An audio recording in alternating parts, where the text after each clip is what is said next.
Aziz vatandoshlar, yoshlarimiz qurbon bo'lishmoqda. Noto'g'ri eshitmadingiz, kelajak avlodlarimiz halok bo'lyapti. Bu so'zni eshitganda ko'pchilikning xayoliga bu galgi mavzu Rossiya va Ukraina jangi hamda unda halok bo'layotgan o'zbeklar haqida bo'lsa kerak degan o'y-fikr kelishi tabiiy. Lekin mavzu qaysidir jangda halok bo'layotgan yoshlar emas, balki vatanimizda turib, ota-onalarining, millatning ko'z o'ngida ilm-fan, ma'naviyat, din va e'tiqod e'tiboridan yo'qolib borayotgan yoshlar haqida bo'ladi. Bir millatning saqlanib qolishi uchun bir qancha unsurlar mavjud bo'lib, shulardan biri tarbiyali, o'z qadriyati, millati va e'tiqodiga sodiq yoshlarning mavjudligidir. Kelajak yoshlarning qo'lida. Milliy ong, odob va mas'uliyat bilan tarbiyalangan yoshlar millat davomiyligini ta'minlaydi. Yurtimiz aholisining chorak qismini yoshlar tashkil etmoqda. Lekin ularning qanchasi xalqga, el-yurtga manfaat keltirmoqda yoki eng kamida hayotda o'z o'rniga ega shaxs sifatida shakllanmoqda.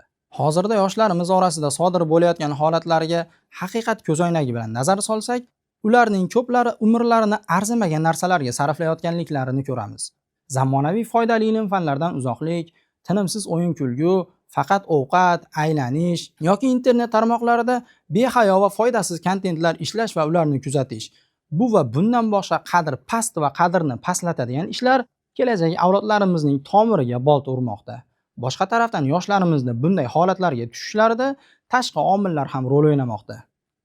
Zero hech kim onasining qornidan o'qimishli olim yoki gumroh jinoyatchi bo'lib tug'ilmaydi. Ushbu omillardan biri ta'limdagi xatolar. Maktab ta'lim tizimidagi kamchiliklarimiz ko'pchilikka birdek ma'lum.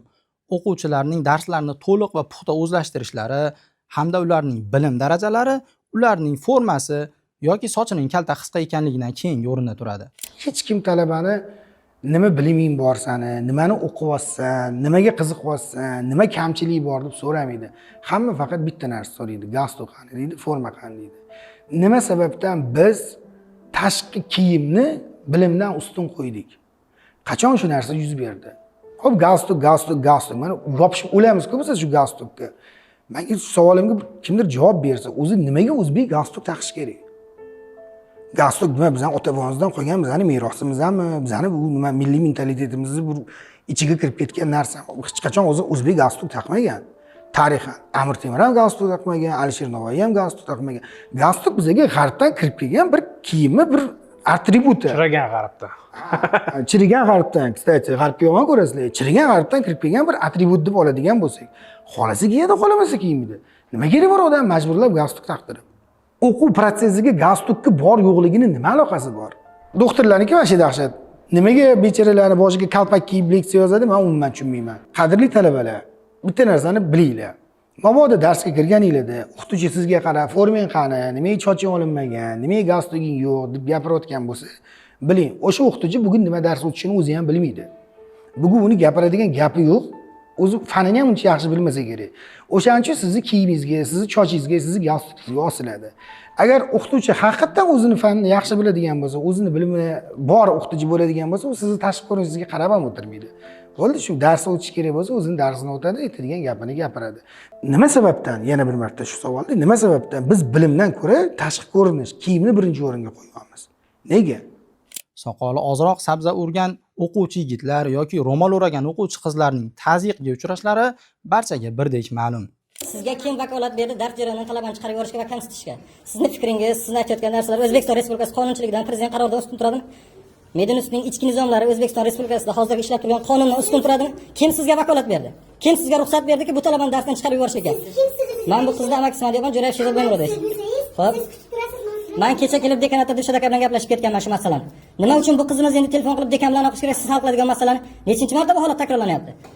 Dinga nisbatan adovatingiz yoki dinga bo'lgan tushunchangiz bo'lsa, xalq o'rtasida bunaqa adovatni qo'yib kim sizga ruxsat berdi? Kimsiz siz? Siz darsga kirmadinglarmi bugun? Nega kirmadinglar? Sabab. Ro'molda kirgizishmadi. Sizdagi sabab, sizlarga ham shumi? Mana 226-maktab, biz o'qigan o'zimizning maktab. Navaka ustozlarni shu turibdilar, direktor. Kirish mumkin emas deyapti ro'molda. Shu to'g'rimi Navaka? Ustoz. Mana 666-vazirlar mahkamasi qaroriga ko'ra, bosh kiyimsiz marhamat. Yetdim, kiringlar deb bo'lmaydi. Yetdim. Yetmagan uchun sizlarni chaqirdim. Yetmagan uchun kirgizmadingiz. Tushunishim bo'yicha shunaqa. Oliy o'quv yurtlariga kirish imtihonlaridagi poraxo'rlik yoki tanish-bilishchilik hali hanuz davom etmoqda. Bu esa yoshlarimizning ilm-fanda ortda qolishlariga sabab bo'lyapti. Yana bir omil bu egoistlik. ya'ni faqat o'z manfaatlarini o'ylash. Bugungi kunda yoshlarimiz orasida chet tillarini o'rganish avj olgan.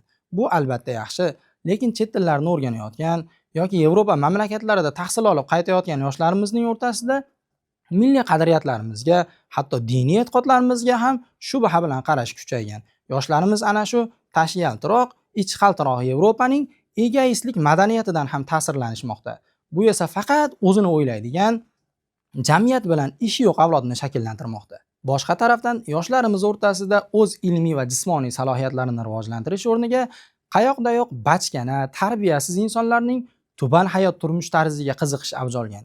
Instagramda ozroq obunachi yig'ib olib, insonlarning boshini aylantirayotgan, o'zini hech bir kamchiliksiz hashamatda yashayotgandek ko'rsatayotgan ana shu soxta baxtlilarning aksar muxlislari yoshlardir. Atmosfera bomba, o'zinglar ko'rib baho beringlar.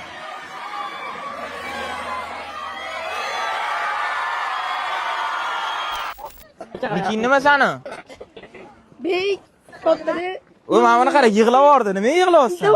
aka bir qo'l o'ynaylik. Yaxshi ko'rasanmi meni? Bu so'zlarimizning tasdig'i sifatida yaqindagina qimor o'ynab yutkazgani uchun o'z joniga qasd qilgan ikki o'smir yosh yigitimizni eslash kifoya. Ikkita janoza o'qildi. Ko'rib turganlaringdek UFC jangchisi Hamza Chimayevga bor budini tikkan o'zbek ikkita yigit o'z joniga qasd qildi. Chunki kredit olgan, qarz olgan, 100% pulingni qaytaramiz yoki o'zlarini pullarini 3 baravar, 4 baravar ko'proq qilib olaman deb mo'maygina pul ishlayman degan yigitlar oxir-oqibat o'z jonlariga qasd qilishdi. Ana shu yigitlar ham siz u biz singari yashashga haqli yoshlar edi. Lekin ko'rib turganimizdek, ular noto'g'ri tushunchalar, yengil hayot vasvasasi va media propagandasi qurboniga aylanishdi. Qadrli vatandosh, biz sizga yoshlarimiz orasida avj olayotgan, ularning kelajakda komil inson sifatida shakllanishlariga g'ov bo'layotgan to'siqlardan bir qanchasini bayon qildik xolos. Qolgan xatarlarni o'zingiz shularga qiyoslab ko'ring va shunga munosib chora-tadbirlar oling. Zero dono xalqimiz aytganidek, kasalni davolagandan ko'ra uning oldini olgan afzal. Har bir ota-ona, har bir ustoz va har qanday mas'ul shaxs yoshlarimizning to'g'ri tarbiya topishlarida bir jon va bir tan bo'lib harakat qilishlari kerak. Ey yoshlar jamoasi, umr juda ham qisqa, vaqt esa oz. Shunday ekan vaqtlarimizni to'g'ri taqsimlagan holda umrimizni foydali va samarali o'tkazaylik. Aks holda so'nggi pushaymon o'zimizga dushman bo'ladi. Agar fikrlarimizga qo'shilsangiz, o'z munosabatlaringizni bildirib qo'ying. Vaqtlarimizni qadriga yetaylik.